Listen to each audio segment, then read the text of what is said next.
Okay folks, welcome. My name is Steven. I'm going to tell you about the house that I purchased 3 years ago. The house was purchased in late 2019 for $205,000. It's a single family house. It is a simple rectangle. It's like a matchbox. It's got 4 walls, 4 sides, that's it. Plain Jane. I wanted this type of house because it's a house that was appropriate for me to cut my teeth on, to learn about the house as a system, about how the furnace worked, how the AC worked, how, our wall assemblies worked, okay? I could learn about building science as I was doing upgrades on this house, and it would not be super complicated. The house has got a detached 1-car garage, and that means that there's a separate structure that's not touching the actual house. That's what a detached garage means. The house was built in 1957, and the finished square footage of the house was 1,000, actually 1,008. The basement, which I'm standing in right now, is another 1,008 square feet, but it did not count because at the time of purchasing it, it was not really heated or cooled, and it was not finished. Let's talk a little bit about the mechanicals. When we bought the house, the furnace was a natural gas furnace. It was a high efficiency, like 96%, and it was single stage, meaning it was either on at 100% or it was totally off. There's no in between. There's no gas pedal.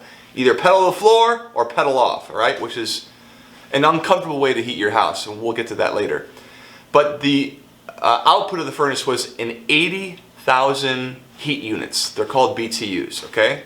Fast forward, the actual demand for our house for heating is 24,000 BTUs, but we had an 80, okay? Almost 4 times too big.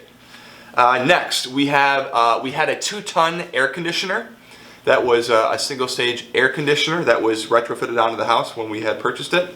And for water heating, we had a 55-gallon electric resistance water heater.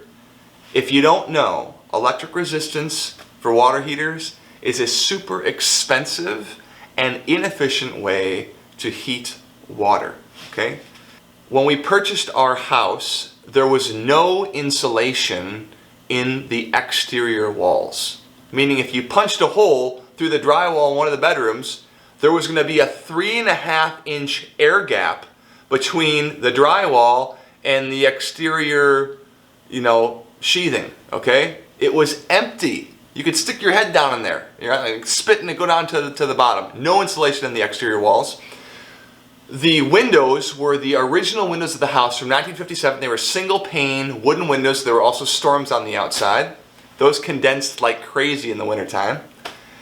And the attic had insulation in it that was up to the joist. So I'd say, maybe 6 inches or so of attic insulation, not a lot. And finally, and most importantly, the blower door number for the house, which measures how tight your house is, like how many holes there are going to outside, that number was about 1,300 or 1,400, okay? In the next video, I'll talk about all the upgrades that I did to the house.